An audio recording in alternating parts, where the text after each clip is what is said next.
Hello, everybody. I'm Drew Duncan. The show's fired up, and we are live. I am brought to you in part by WBFR Block 50 Radio, which is online 24/7, 365 at block50radio.com. I am wherever you are listening to podcasts, taking a device to play Fired Up by Drew Duncan, iTunes, iHeart, etc. Wherever you're listening, I am there. I am on YouTube, The Real Drew Duncan.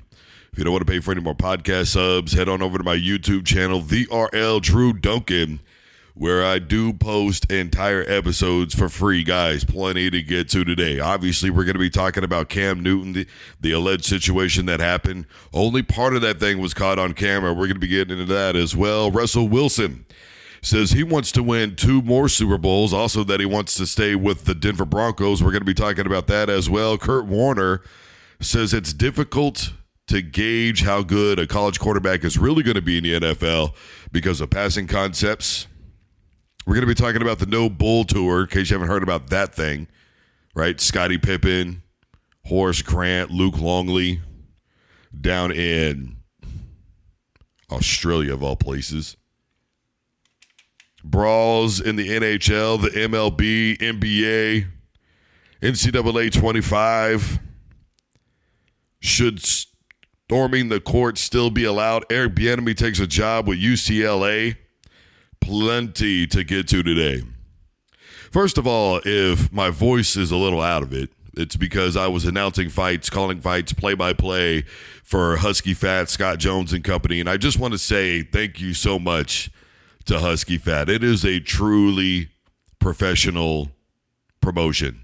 It really is. And as a sports head, I will be the first to tell you that I never really got into Muay Thai, kickboxing, etc. But the more I get involved in it, the more I really have an affinity for it. It is truly an amazing sport. I loved watching it, especially with the MMA gloves. And boy, I tell you what, Scott always puts on one hell of a show. The fights that he puts together, the man's literally a genius. Literally a genius. If you want to watch a good regional pay-per-view that is highly entertaining in between rounds, highly entertaining after the fact, that is always for a good cause, always has great fights, that's definitely one to watch. And I've done a lot. That's a damn good one to watch. It is certainly worth the penny, I'll tell you that much. Scott, again, thank you so much, man. I really appreciate you having me out. By the way, shout out Emmanuel Rivera, Blaine Slavic. That was a hell of a commentary, guys. Man alive. So Kurt Warner says that it is really difficult to gauge whether or not a college quarterback is going to be good strictly because of passing concepts. In fact, he had this to say on it specifically, which, you know, I guess a part of me gets where he's coming from. Simultaneously, I think it's always going to be difficult, right? Like, I'm a big fan of Jane Daniels. I thought he was pro ready the season before. The first time I saw him play Florida State at LSU, I was like, okay, this is why they did everything they could when he got into the transfer portal out of Arizona State. And I know a lot of people, what did he do at Arizona State? I'm telling you what, I don't think there are any quarterbacks at Arizona State or LSU that were in college football that would have been in his situation that would have won the games that he did. I'm going to say that right off the rip, but Kurt Warner specifically says right here, quote, I know many of you love college football, but as I start to dive into these college QBs, it's hard for me to even watch. Very few play on schedule. The pass concepts are a mess most of the time. They run the same play over and over, a million bubble screens, can't find any concepts that translate to the next level. And then people are asked to figure out how good they will be at the next level. It's nearly impossible in my mind. He continued on to say, for me, C.J. Stroud is a great example. Obviously, really good in college, and OSU runs a more pro-style concept than most. but they didn't ask him to process and get the ball out as quickly as he did last year in Houston. So I had no idea he would be so good at processing so fast. He's better in the NFL than what we got to see in college, but many times you just don't know until you know, end quote. Well, I'm going to say we don't know until we know, period, about anybody. Look, I've made poor judgments. I've made correct judgments. It's just the way that it is. But I would say that if you take a team like Oregon, it's very similar to what's going on with the 49ers. So Bo Nix to me would translate perfectly if he were to go to the 49ers in the NFL. Why? Because of the bubble screen concepts. But then again, that's also predicated upon a couple of different things. Number one, your personnel. Number two, your quarterback. How much do you trust your quarterback? And number three, we are talking about coaches that are control freaks.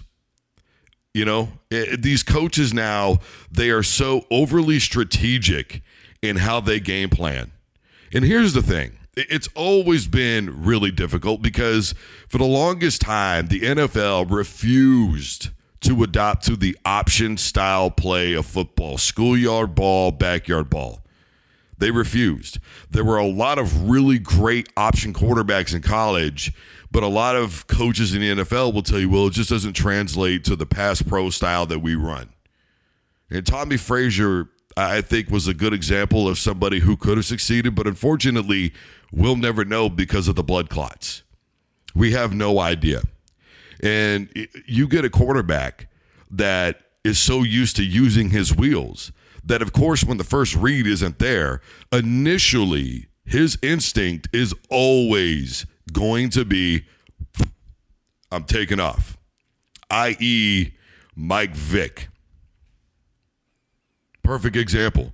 But when he got with Andy Reid, he truly became a quarterback. And had he been able to stay healthy, might have ended up being one of the greatest quarterbacks of all time in the NFL. I think he would have got a Super Bowl. I really do.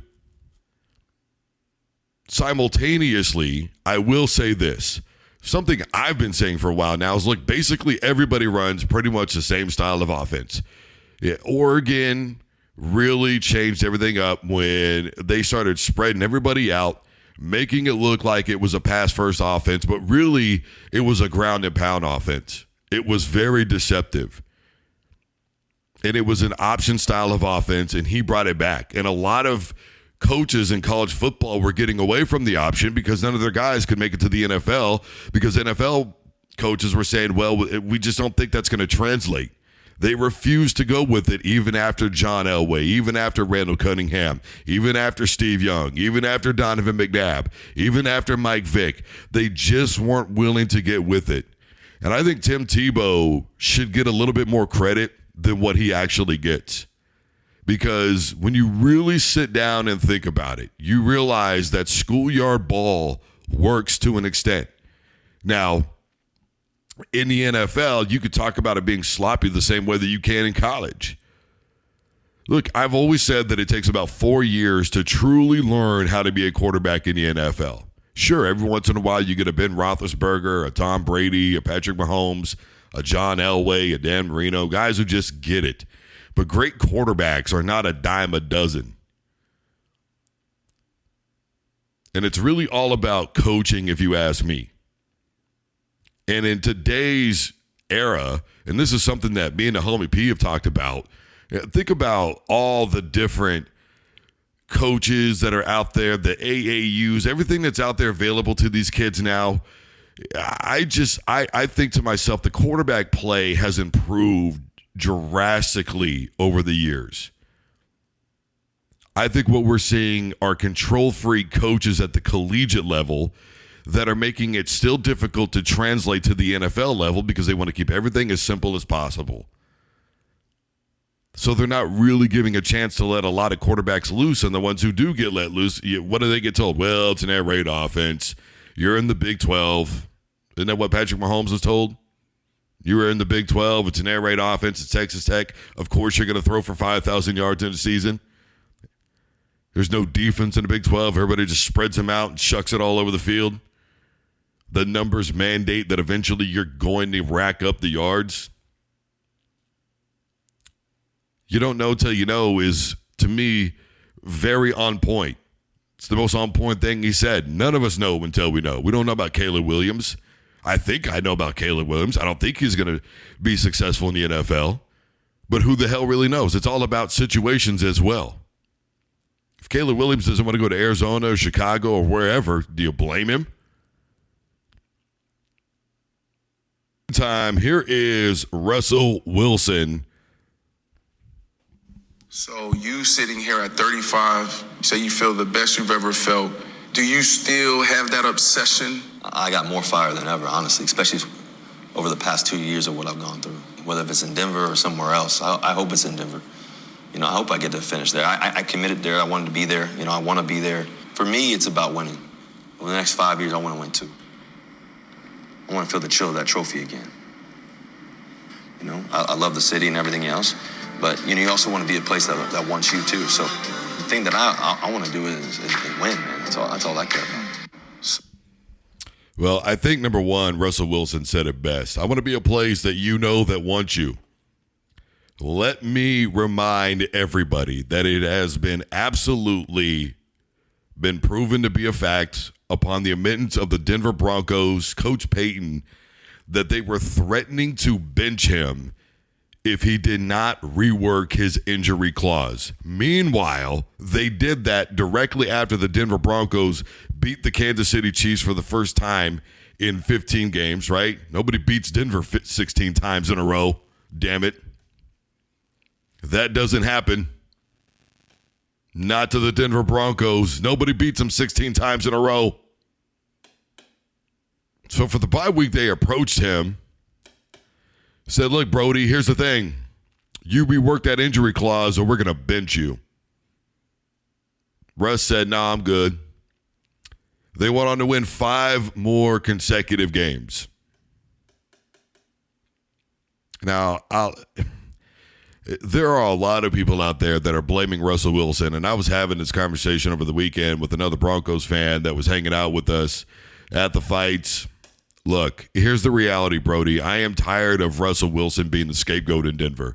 I've said this since a season ago. I said it before his first year in Denver started that he was trading one offensive line for the other. I don't want to hear about sack ratio when Denver decided to start running a completely different offense in order to counteract the fact that that offensive line is horrible. That's why they are tops in the NFL. In a lot of categories, you want to be tops in the NFL in, like holding penalties, offensive side penalties. I have literally eyewitnessed Russell Wilson in shotgun, and before the ball even gets to him, there's already a man in his face, and Russell is able to do enough to be able to get the ball secure and get down. What in the hell is he supposed to do? You tell me. Go watch the tape. You'll see it happen about 3 or 4 times a game. I guess it was Russell's fault that Denver gave up 70 against the Miami Dolphins. No, that wasn't piss poor coaching at all, was it? I guess it was Russell's fault that Cortland Sutton had 2 fumbles in that football game. I guess it was Russell's fault that Mims fumbled the football on that reverse, huh? I guess it was Russell's fault that there was a fumble on a punt return for the Denver Broncos, or that a kick return was muffed and that Denver got hammered back inside their own 5-yard line. Yeah, no, that was all number 3's fault, wasn't it? I guess Jerry Jeudy having one of the highest drop percentages in the NFL over the last 2 years is Russell Wilson's fault, huh? Yep, it's all Russ. I'm not saying the dude's innocent, man. It's a total team thing, but and look, Sean Payton has had the most one-way play calling because, to be fair, what else is he going to do with that offensive line simultaneously not mixing it up? And when they do mix it up, actually pretty successful. You know, when you let Russ throw the football on first down, he's got one of the highest completion percentages in all the NFL. Did you know that? He's got one of the highest average yards on first down in the NFL. What is it, 14 over his career when you let him throw it on first down? Did you know that?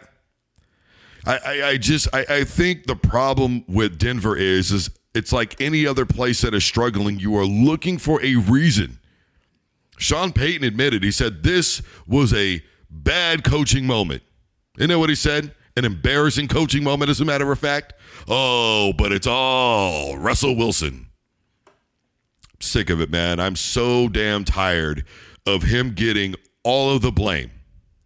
There is more going on in Denver. And by the way, if Denver doesn't figure out a way to fix this situation with Russ, they have officially screwed themselves in the free agent market, because no player that is top tier is going to want to go and risk what Russell Wilson just went through.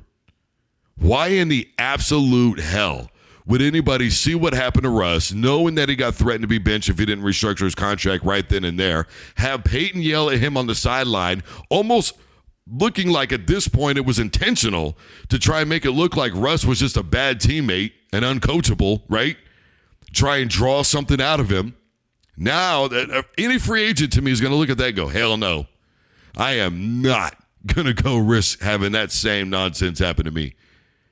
And, you know, Justin Jefferson is out there right now. Mike Evans is out there right now. Russ needs somebody, damn it, to make these defensive ends and everybody else just back off a little bit, because they are just bull rushing Denver and blitzing at free will. Because they know that line's not going to be able to block. And they know those receivers aren't going to be able to hold on to the football. Even if they do catch it, the fumble rate for their receivers is one of the highest in the NFL. So once he's got the ball in his hands, what does it matter that he made the catch to begin with if he can't hold on to the damn thing afterwards? So what I'm telling you is, if they don't fix it with Russ, then there's no way in hell they get anybody at offensive line. There's damn sure no way in hell they get a good weapon around him. I know Jefferson wants to break the bank, that's fine, but I think Mike Evans is a little bit more willing to go play somewhere where he feels like he can win a title. He's going to get money, don't get me wrong, but I think he wants to go somewhere to win a championship. That's why there's a lot of people who think he could end up with the Kansas City Chiefs. I don't know that he wants to stay in Tampa Bay with Baker Mayfield. And Baker technically is a free agent now.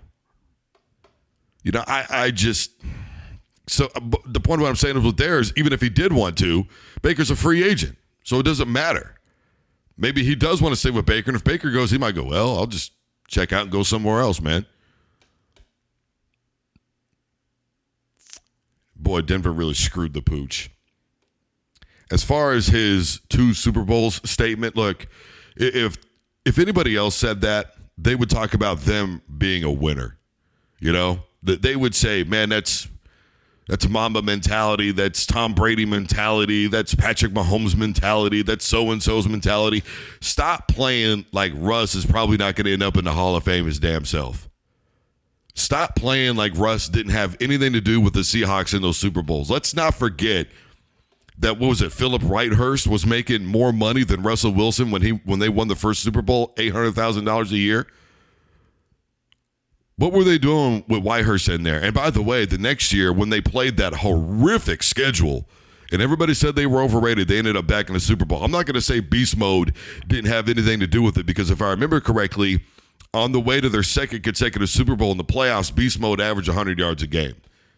But Russ, outside of that INT, had a hell of a football game. And if that pass would have been completed, nobody would have brought up beast mode, and everybody would have been talking about how that was the right call to put it in Russ's hands and how he played a maddening, wonderful football game, and he beat Tom Brady, you know, and Brady's not the GOAT. That would have been the conversation.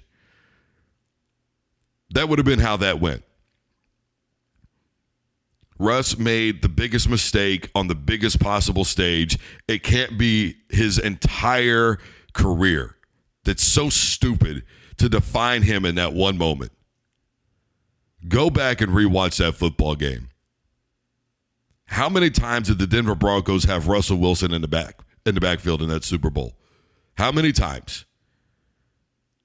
It doesn't matter that Russ didn't, throw for, 400 yards in that game.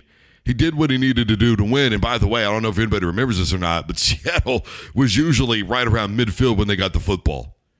Does anybody remember the first play from scrimmage for the Denver Broncos in that game? Peyton Manning put up garbage yards in the last drive for 98 yards because nobody cared at that point. Regardless, I don't think Denver's going to do well in free agency unless they fix this with Russ. And if Russ leaves, who the hell could really blame him? One of the worst possible situations in the entire league, and Brody is willing to stick it out. Fire Sean Payton. Get rid of his ass unless he's willing to change up. Russell Wilson has also reinvented himself for how many different coaches while he's been in Denver? How many different offensive coordinators while he's in Seattle? He is constantly being asked to do something different. We don't ask Peyton Manning to do anything different, do we? Nope. Give me that goat crap about Peyton Manning. Brody was a one-trick pony. When that one trick didn't work, he got obliterated, i.e. the Super Bowl. And let's not forget that last Super Bowl was all Denver's defense. Manning led the league in interceptions 3 out of the 4 weeks that he rode the pine from being injured. Then he had 3 turnovers in that Super Bowl, didn't even throw for 150 yards. I don't want to hear about it. The sheriff. The No Bull Tour. No Bull Tour. So what this is, okay, is this is Horace Grant, Luke Longley, and Scottie Pippen. And they promoted this thing in Australia. It was like a little 9-minute video, basically, and it was just them kind of sitting around BSing. And I'm watching this thing, and they're mad. They're calling it the No BS Tour, things I can't say on the radio, right? And all it really is them giving the, quote, real story about what happened. Luke Longley supposedly upset that he was cut out of the documentary. Horace Grant wasn't really in there a whole hell of a lot, obviously. And it was just kind of funny because I'm sitting there and I'm watching this and I'm thinking to myself, damn, man, Horace Grant really can't stand Michael Jordan, but whose kicks are he rocking?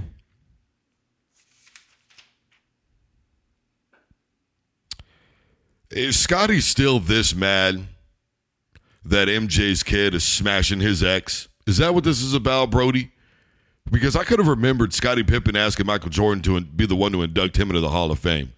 This is how you act after the fact, bro? What spotlight are you chasing? This is a clout thing, man. It's 100% a clout thing. Horace Grant, if you've seen this video, Brody was trying way too hard.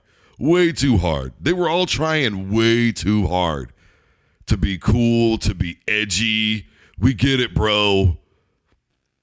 And by the way, how long has it been since that damn thing came out? That was pandemic. They were going to release that thing in 2021, but with no sports being on, they went ahead and released it earlier for 2020, right? And it's been 4 years, and now you want to do it, and you want to do it in Australia. And if we're being really real about this, it's probably a way to promote the NBL, which is what Scottie Pippen's basketball brand is down there in Australia. So he's simultaneously doing a couple of things. Number 1, being a complete hater. Number 2, promoting his brand. And number 3, on the guy who won him his rings. What did Luke Longley ever do without number 23? What did he ever do? I mean, explain to me what Chicago has done since Michael Jordan has been gone. How many titles have they won since Michael Jordan left? Oh, wait. Oh, 0?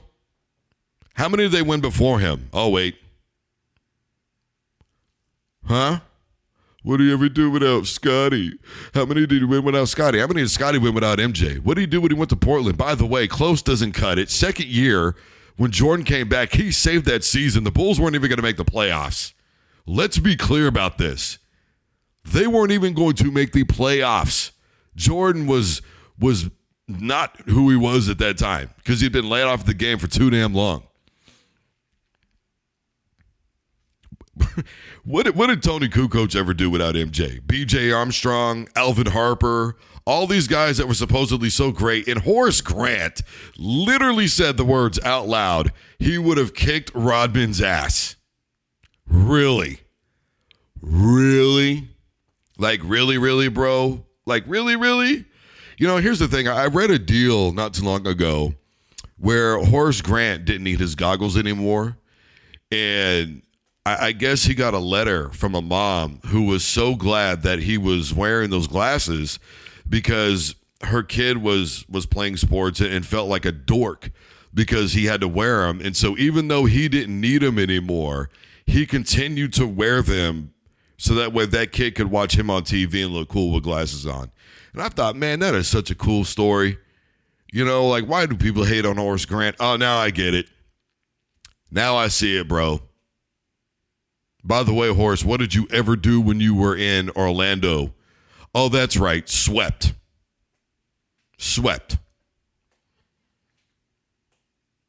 NBA Finals. Swept. Right under the rug. No dust left, nothing. Swept.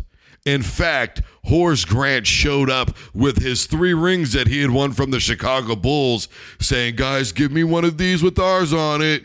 That was his big motivational tactic. So he still had to rely on what 23 had already done for him. John Paxson saved him. John Paxson averaged 5 points a game for his career, Brody. I don't know where the misconception came from that dude is in the Hall of Fame or that he's even Hall of Fame worthy. But whatever peyote you're on, you really better put it down. Because that's nonsense. Yeah, you want to run around. You want to badmouth MJ. You want to do this all after the fact. Let's just keep it a buck, Brody. We know that it's personal with Scotty. As if it's MJ's fault that his son is banging the life out of Scotty's ex, because that's his fault. See, I'm to a point where I wasn't going to make fun of it, but now it's like, okay, bro, you have clearly taken this too far, so the rest of us are allowed to now too. We're allowed to take it too far.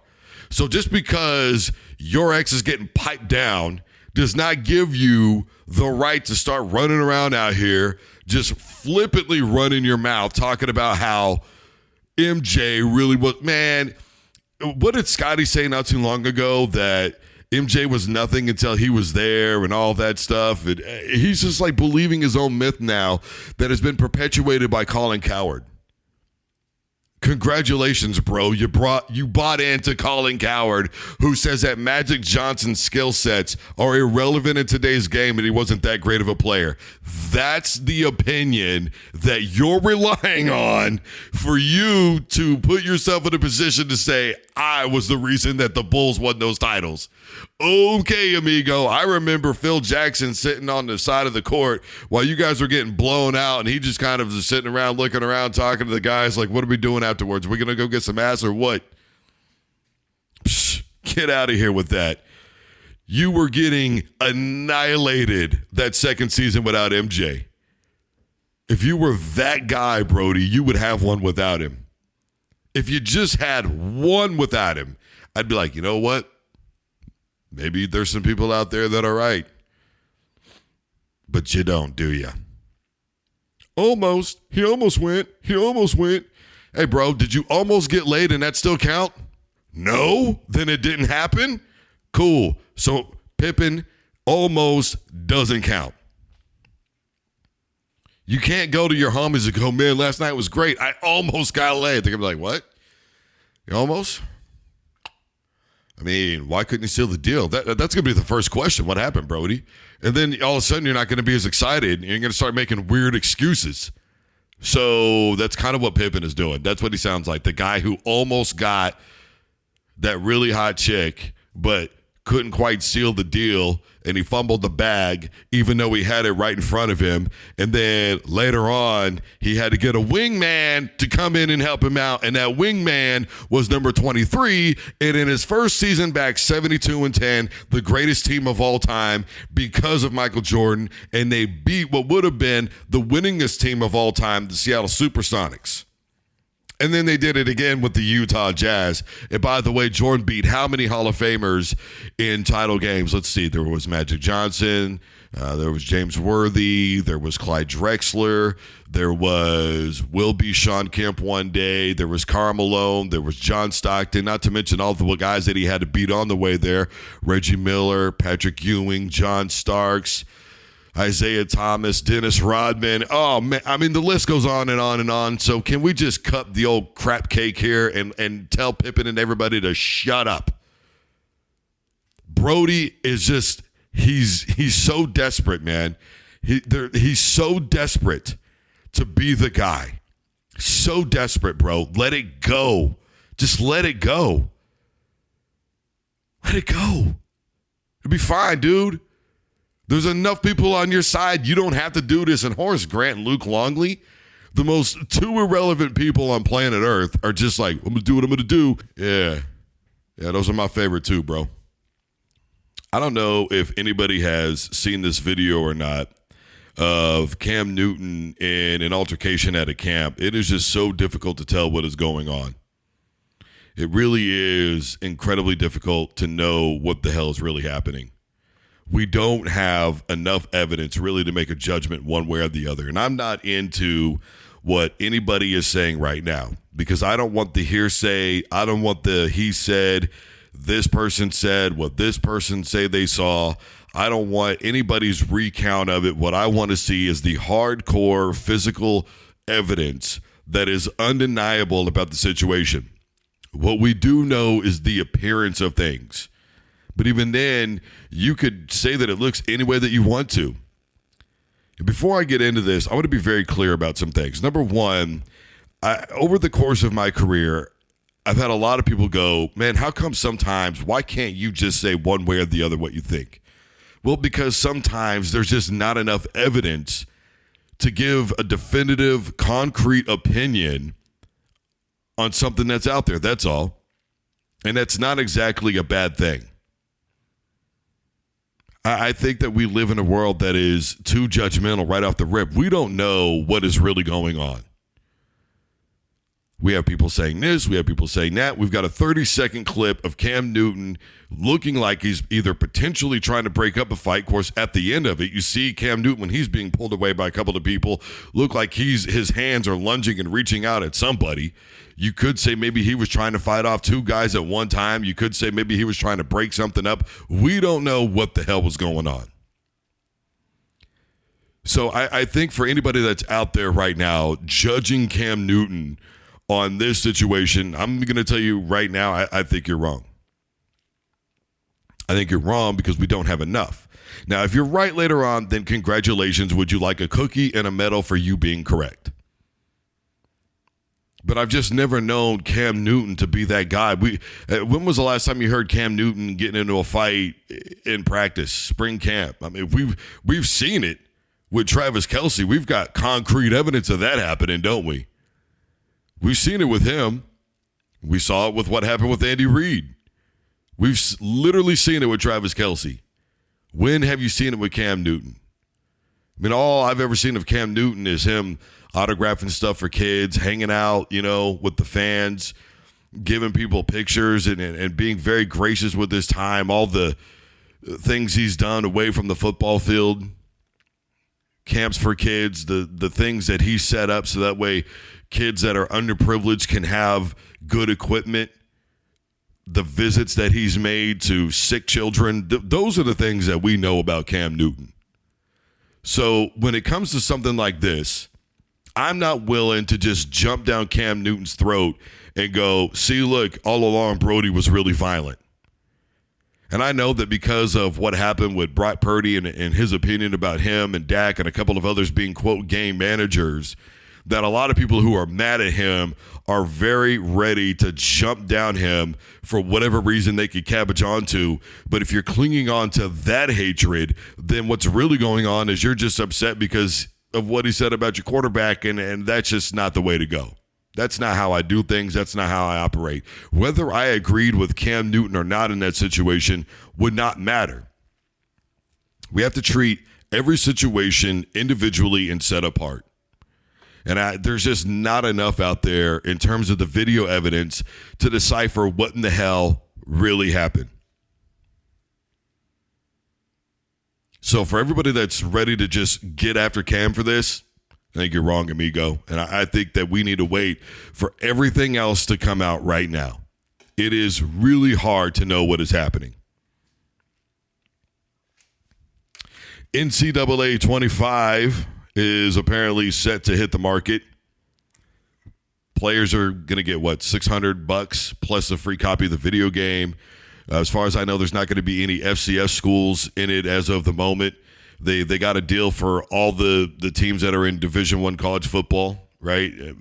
There's a couple of other things out there, but look, here's my thing, okay? And for the longest time, even though I got rid of my PS3 years ago, I kept a copy of NCAA 13 because I didn't know whether or not another game was going to drop. But I thought, man, I'm potentially sitting on a gold mine. And then I got rid of it. And it's really a regretful decision. I did it years later. But it's really a regretful decision because I still don't believe that we're getting another college football video game. I really don't. I will believe it when I see it. Every year, it seems like we get a date, we get a time for it to drop, we get all this stuff. I know that they've been waiting around for the players to make a decision on whether or not they should get paid, et cetera, for the video game. But I just, when it drops is when it drops. And that is when I will believe it. I don't care about all the uniforms. I know there was something else too where the coaches are not going to be, like it's not going to be an exact depiction of the coaches that are in game. So we'll see what it looks like with the playbook if the damn thing does come out. But I just feel like we've been teased about this so many damn times that I'm like whatever about it, to be honest with you.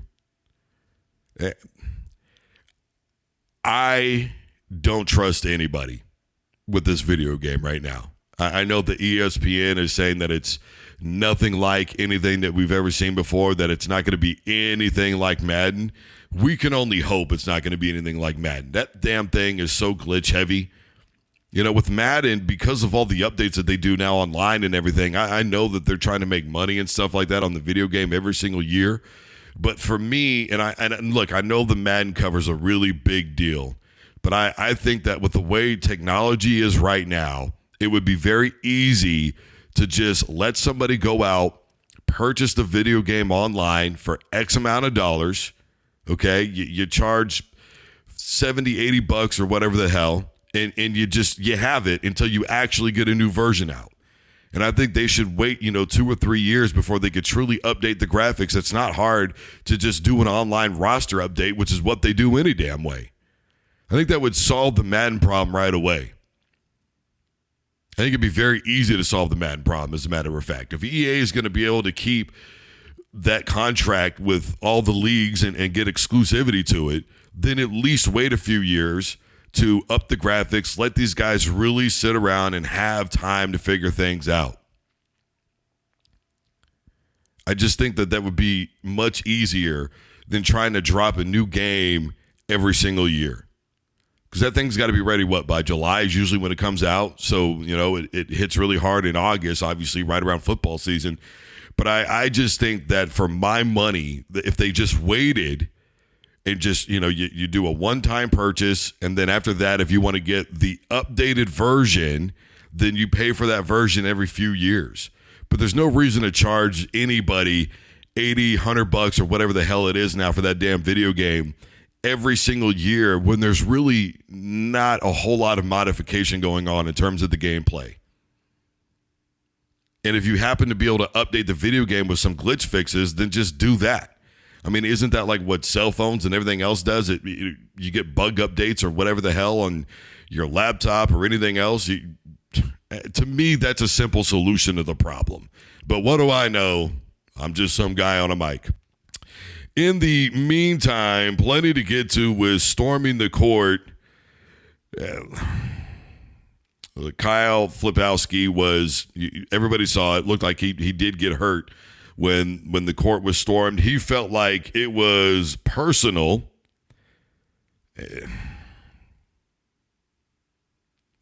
Personal. I don't know. Regardless, here is Duke's coach on whether or not if players should storm the court. Or they get pushed or they get taunted right in their face. And it's a dangerous thing. And I don't want that to take away from the game that Wake played. Because Wake played a big-time game. Salas was as good as could be today. And hats off to them. But you look around the country and Caitlin Clark, something happens. And now Flip, I don't know what his status is going to be. He sprains his ankle. And it's one thing, like when I played, at least there was 10 seconds in the court, you would storm the court. Now it's the buzzer doesn't even go off and they're running on the floor. And this has happened to us a bunch this year. It's part of it. I don't want this to take away at all from Wake. They earned it. They deserve the win. Steve is a hell of a coach. I respect the heck out of him and his team. They're really good. And if this is an example that they need to be in the tournament, what are we even talking about? So I'll answer any questions, but for me, that's hats off to them. We need to be better. We need to learn from this. But that needs to stop. Well, look, there's a lot to unpack here, okay? And first of all, he's correct. It shouldn't take away from the game because before I called the fights on Saturday, I was able to watch Duncan Wake Forest, and he's correct about Salas. Brody played absolutely out of his mind basketball for anybody who saw that game. I don't think he's played a better game all season long, maybe even in his career. Obviously, the career high suggests that, but if you actually watch the game, you would know exactly what I'm talking about. Brody was feeling it. What did he have, like at one point, 3 threes in a row? He was lightning, man, all over the place, and he definitely carried Wake Forest. That was absolutely a correct assessment. I don't think there's any bones about it, from being real. The other parts of this, though, is storming the court. Now, obviously, we saw what happened with Caitlin Clark at the beginning of the year. To me, when I watch the video with Caitlin Clark, I see a very accidental incident. That's to me, okay? I'm not saying that I'm okay with what happened. I want everybody to be clear about what I am saying. I want everybody to poke your little ears up right now and listen very closely. I'm not saying that I want anybody to get hurt. Are we clear about this? Good. Now we can move forward. What I am saying is it looked incidental. Secondly, with what happened with Flip, to me, it did not look like it was on purpose. I'm not saying that it wasn't. I'm saying to me, it didn't look like it was on purpose. But storming the court, storming the field, this is a part of college athletics. And what's been the big gripe? Well, in the NFL, they don't let you do it. In the NBA, they don't let you do it. Obviously for the Super Bowl, they let, everybody out there and all that stuff.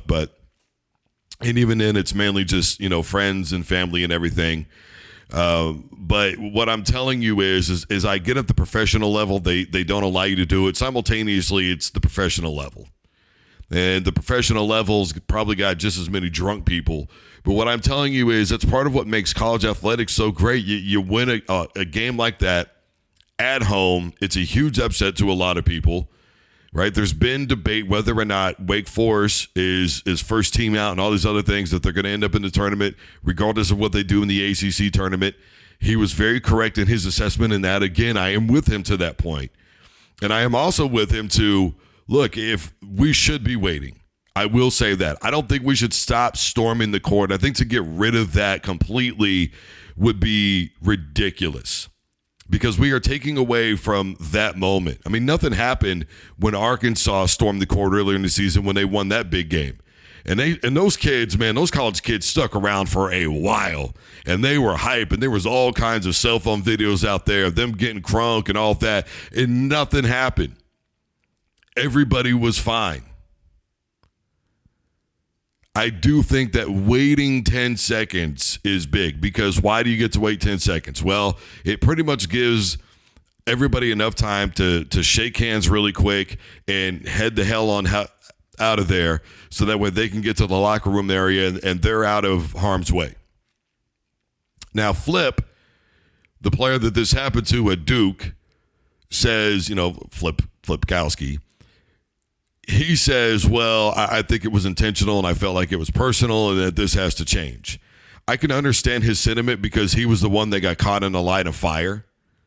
I get that. I understand he's upset because he just lost. I get that. And again, I don't want anything to happen to anybody. What we have to come to an agreement on is how storming the court and storming the field should be done. You think back with Colorado and the Buffs and everything, they let Dion walk off of the field first before they stormed the court because he had his, one of his toes amputated because he's diabetic. And so because his toe got amputated, he can't, maneuver and get the hell out of there the way he would normally be able to.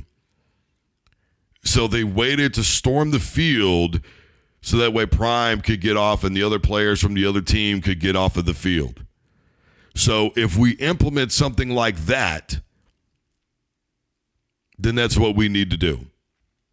And I think that we make it a really simple rule that if you are storming before what they say, because there's announcers at these games, guys. If the announcer says, wait until such and such to storm the court, and you don't wait, then I think you've got security there waiting on your ass. You're the hell out of there, and you're not allowed to attend for a while. I think that's a real simple solution to the problem. I think getting rid of it is drastic. And I understand that we've seen a couple of things, but look, this happens all the time. People get bumped into. You just don't see it if it's not a national game. That's all there is to it. And even then, it's still not that prevalent. I don't want to say all the time. It happens fairly frequently. Let's put it that way. And for anybody to just go, well, flippantly, it's an overreaction to a situation. It's not a good situation. I get it. It's not something anybody wants to see. I didn't wake up in the morning and go, damn, man, I hope Duke loses and Wake Forest storms the court and everybody gets hurt. I don't think anybody really woke up feeling that type of way. I know that this was kind of a shock thing to see, especially given Flip's status with Duke and all that. I understand why people feel this way. I'm not saying that I don't. You don't want anybody to get hurt, particularly one of your main guys. I don't want to see Caitlin get hurt. I don't want Angel Reese to get hurt in a situation like this. I don't want anybody to get hurt. I don't care if it's somebody who's riding a pine and probably never going to see playing time. I don't want to see anybody get hurt. But we put a level to it. We set some ground rules. We make it that way. If you're going to do it, you are going to hold your asses up. You are going to wait until they are off the court, and then you are going to go out there and do what you want to do and kick it with the players and high five everybody and have fun and play music and do all that stuff. I thought it was very good the way that Arkansas did it. Nobody got hurt. Everything was fine. Everybody waited. Colorado, the Buffaloes should be, again, another prime example, no pun intended, of why or how it should be done. I think it's real simple. We're overcomplicating this by saying just do away with it. All right, fine. Let's just not have fun anymore. Raise your hand if you're tired of having fun. Raise your hand, because that's what it sounds like. Everybody's just tired of having fun. I understand that there's a right way to have fun and an appropriate way to have fun. But we can alter it to make sure everybody still gets to have actual fun. It's not going to be any less fun waiting a few extra seconds before you can storm the court. I want to get something out here. And I'm being dead ass with everything I am about to say. First of all, did anybody see where the Rangers rookie has been in 3 fights in 5 games? In fact, ESPN posted a video where a full fight went on for 60 seconds in the NHL. 60 seconds. And then they posted the video of the Charlotte Golden State thing that went down, which, for the record here, did anybody see Steph Curry over there chilling? Like it's just another day. I think Brody been hanging out with Draymond too much, but the point of what I'm saying is they call that a fight and it's glorified. And they're just like, man, look at these two guys go at it in hockey. Oh, man, they're emptying the benches in baseball. Here we go again. For some weird reason, though, in the NFL and NBA, it's not looked at and revered in the same way. It's a little bit odd, don't you think? I wonder why that would be. Huh. You know, here's my thing. I've said this a million times, and I'm going to continue to say it. If Draymond Green had gotten to 3 fights in 5 games, can you imagine? Do you know what would be said about Draymond Green? He'd be called a thug. He'd be called a gangster. Everybody would start hollering for him to be out of the league. They'd call him a dirty player. They'd say he's not good for the game of basketball. They'd say they're tired of his, quote, antics. Other players would be jumping down his throat. Didn't we just have Nurkic say it's too bad because Draymond didn't learn a damn thing? Isn't that what just happened right down in Phoenix? Hockey, though. Hey, man, check this out. Brody's a rookie and he's been in 3 fights in 5 games. Let's watch him and see if he gets into another one. That'll be fun. Why? What separates hockey from basketball? What separates baseball from football? Anybody want to explain this one to me? Go ahead, I'll wait because I'll entertain any and all arguments. Because here's my thing, and I say this all the time. When men get together, there is a lot of testosterone, Brody, and some people just simply don't play that. Did you know that in hockey, it used to be when they got into a fight, the loser was the one who went to the penalty box? Did you know that? And for a while, the NHL was like, we don't really want this anymore, and da-da-da-da-da. But for some weird reason, it's like, let's bring that back. It's entertaining. It's weird how people are entertained by hockey and baseball, but not the NBA and the NFL. Anybody help me out? Does anybody know the answer to this one? I'm trying to think. It'll click. It'll click. Is anybody out there smart enough to understand what I'm saying here? NHL, we're good. NFL, we're not good. MLB, we're cool. NBA, we're not. I can't wrap my head around it. Let's see, Jokic and his gangster-ass family were yelling at players and getting into it with guys. I'm trying to think.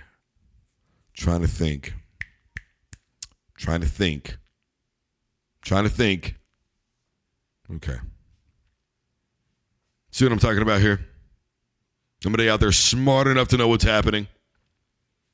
I don't like the hypocritical nature of it all. I think it's BS, if I'm keeping it a buck. And, I think that we have to get to a place where we either don't accept fighting in any sport or we just say to hell with it. Sometimes this is just how it goes down. And it all needs to be situational in terms of our perception of it. Because I'm tired of everybody talking about 80s and 90s basketball when it was allowed to go down, but Draymond Green gets called a thug.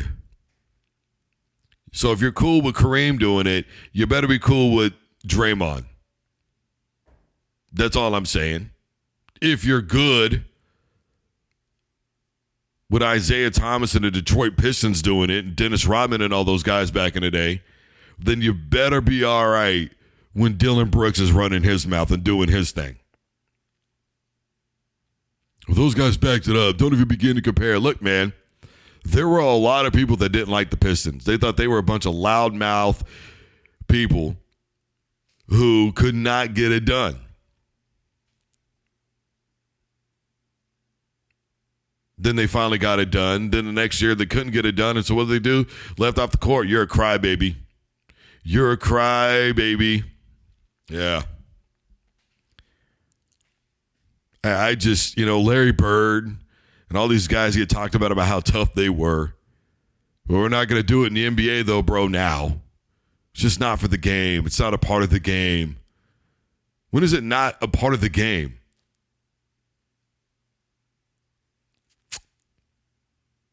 I'm just really tired of it being celebrated in hockey and everybody else gets called a thug and a gangster and told they really don't want to play ball. It's hypocritical in every sense of it.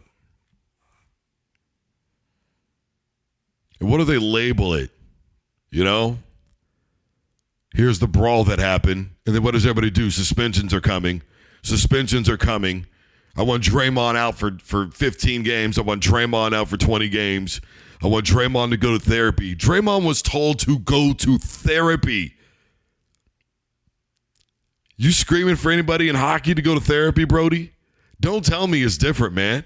Don't tell me it's different. What's so different about what we're seeing? Literally, ESPN celebrated a 60-second hockey fight, but they told Draymond Green, all those guys, Kendrick and all of them, he should be out for the season. He should be gone for 20 games. He was told to go to therapy. Then he gets told that therapy didn't work, and people in my comment section telling Draymond Green that he needs to give his money back to that therapy, that counselor, because it didn't work. You serious right now? Yeah, we're great with that. Draymond goes to therapy. Meanwhile, this dude in hockey, 3 fights in 5 games, gets told, man, that guy's a badass. Have you ever seen the movie Goon? I love that movie. I think it's a great movie. It's based on a true story, as a matter of fact. Obviously, a lot of differences, but the point is, based on a true story. People couldn't wait to see him and old boy get together because they knew what was going to go down. They knew it was going to go down.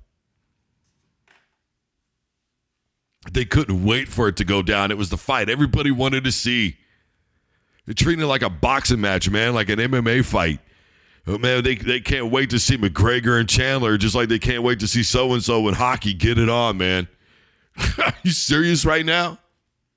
That's all right, Brody. We're cool with that. You stay doing that, man. That's gravity. In the NBA, though, can you imagine in the NBA if people were sitting around waiting for Draymond and Dylan to get it on? For Draymond Green and Dylan Brooks to just like, bro, we're meeting in the middle. They'd shut down the sport. They suspended everybody from Malice at the Palace instead of pointing the finger in the right place, and that was the fan. Talking about it was Rasheed Wallace, talking about it was Ben Wallace, talking about it was Metta World Peace. It wasn't. It was a fan, bro. Yeah, sure, these guys were getting after it beforehand, and Detroit was mad because they were losing. Weren't they coming off of back-to-back titles, and that was supposed to be Indiana's year? And then beating Detroit was like the symbol of, hey, we got next. This is it. This is our year. And those suspensions ruined the entire season for Indiana. I would love to see suspensions like that happen in baseball when they empty the bench like that. Would never happen. Would never happen. Oh. Boy, you do it in the NBA, though.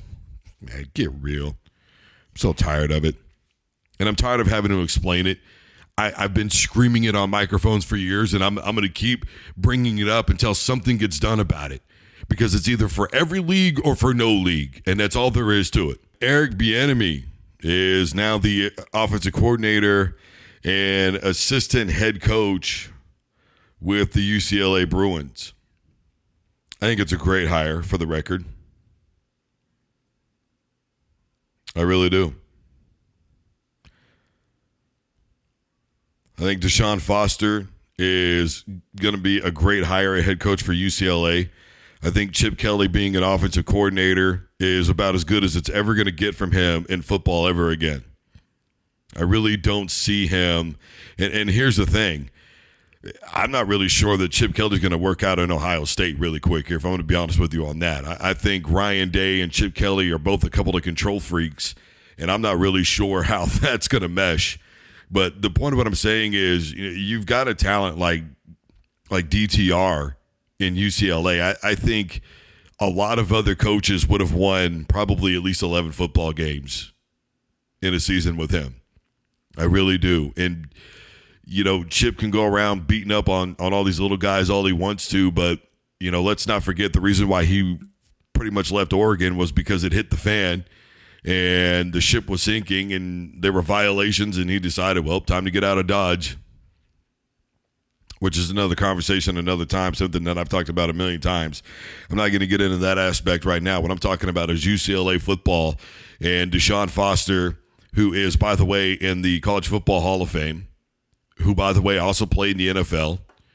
And I think him and Eric Bieniemy, both a couple of former running backs, both really good with offenses. Look, that offense really changed a lot when Deshaun Foster came in. It's hard to believe that an offense got better with Deshaun Foster when you would think to yourself, Chip Kelly's going to at least have a great offense.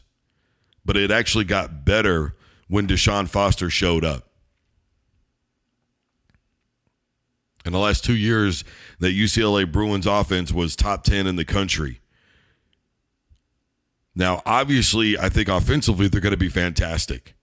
I think they're going to play bully football. I think they're going to have a lot of creativity with Deshaun Foster and Eric Bieniemy putting their heads together, coming up with some really unique and special things to do offensively. I don't think there's any question that they are going to be able to keep up heading on over to the new conference. I don't think there's going to be a problem at all for the Bruins. What I'm worried about if I'm a UCLA fan right now is, okay, we've got the offense set up. Our offense is going to be great. Defensively, what are we going to do now? What are we going to look like defensively? That's the next step to me for the UCLA Bruins, is to truly figure it out defensively. That's where, if I'm a UCLA fan, I'm thinking about. I need to know if we're going to be able to stop anybody in the Big Ten, because there's going to be physical football. Now, that's something that obviously Eric Bieniemy and Deshaun Foster are no stranger to. And I think offensively, they will be able to get their guys to be physical in the Big Ten. And I think that they're still going to be able to rack up a lot of points.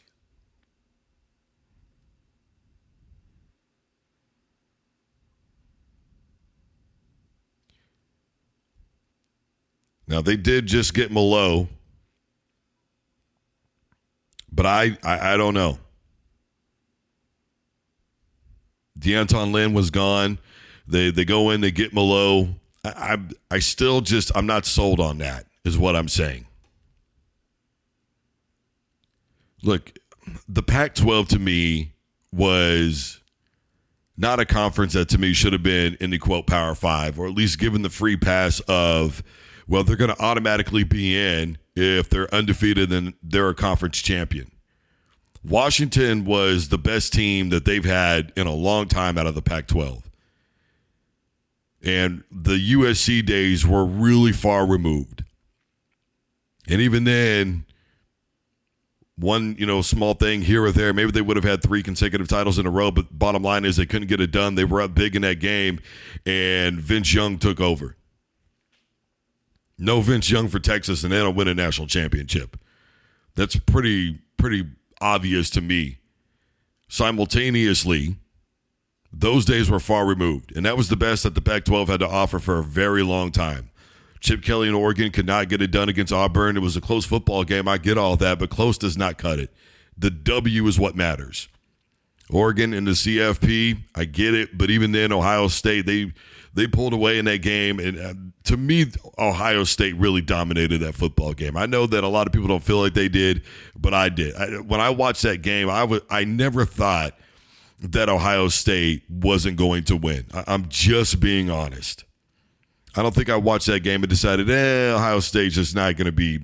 And no. Washington did not look good in their initial CFP showing. They were horrendous. To me, the Pac-12 has been very overrated for a very long time. And I think that with this staff, if UCLA was still in the Pac-12, I think it would be very, very simple to say they'll probably end up Pac-12 champions.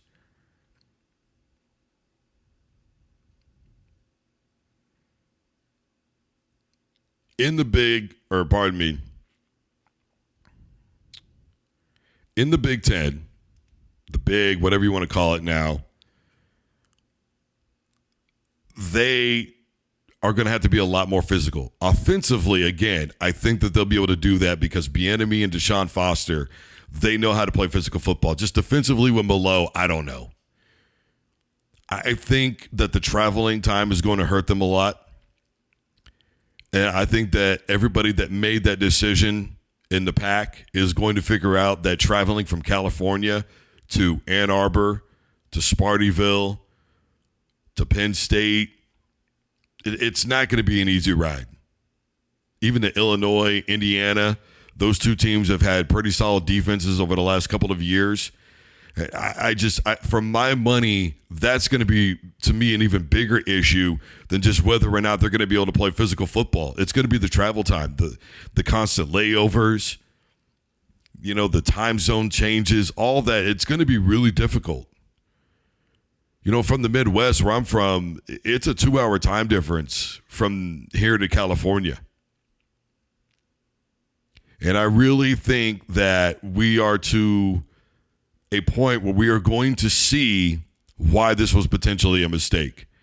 Because given the team that's there in UCLA right now, a team that I think should have won at least 10 or 11 games a season ago, and damn sure 10 or 11 games the season before that, I think they'll win a lot of home games, but, man, on the road is going to be so tough. That's going to be a lot going from 80-degree weather to snow, ice, rain, something that those guys in Michigan, Michigan State, Penn State, Illinois, Indiana, Ohio State, that they are practicing and playing in every single day.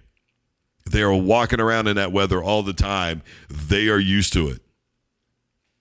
It's going to be tough.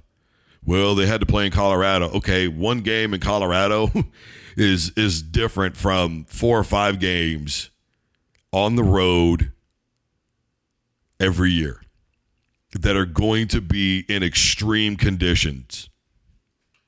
Extreme conditions.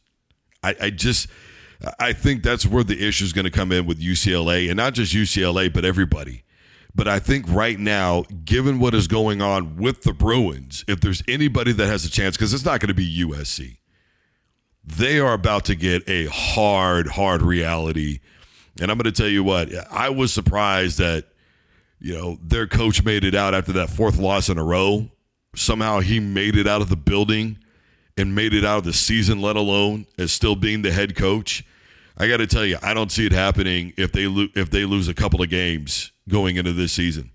I think you lose more than 3 or 4 and he's gone. There are a lot of teams that made that move, and I think it was very ill-advised. I understand that the revenue shares are going to be bigger in the Big Ten. I get all that. I know that it was a money decision. It was a football decision. I get all that. Simultaneously, how can you not say, look, you were guaranteed. All you had to do was win the Pac-12. Now, I know, easier said than done. I get it. Everybody knows each other over there. They're beating each other over there. That's fine. It is what it is. I still just think that it was a huge mistake to make that move. I really do. I think if UCLA was in the Pac-12 what it was a year ago, this year, 12-1. 12-1 Pac-12 champions. I don't know that it happens this year. Now, obviously, with the expansion to the 12 team, you've got a much better chance, right? Because what did they say? The 5 highest rated conference champions are going to get in first, and then it's basically 7 bubble teams after that. Okay, so I'm not saying UCLA can't get it done. I'm just saying that maybe when it comes time for the CFP, they're a little bit beat up. And it's going to be really difficult with all that traveling on the road. The Big Ten is going to have the hardest time with the new schools, if any of them make it into the CFP, in terms of how the Big Ten is going to look in the college football playoff because of this move. So we'll see how it all goes down. In the meantime, if I'm a UCLA fan, I'm pretty excited. I'm excited for the physicality of this team. I'm excited for the creativity of this team offensively. Defensively, I don't know. But I'm damn sure not excited about having to travel back and forth. That's for sure. But all right, everybody. I'm Drew Duncan. Obviously, Monday through Friday, we are live starting at 9 o'clock Eastern Time. Your local programming is next. Don't you dare touch that dial.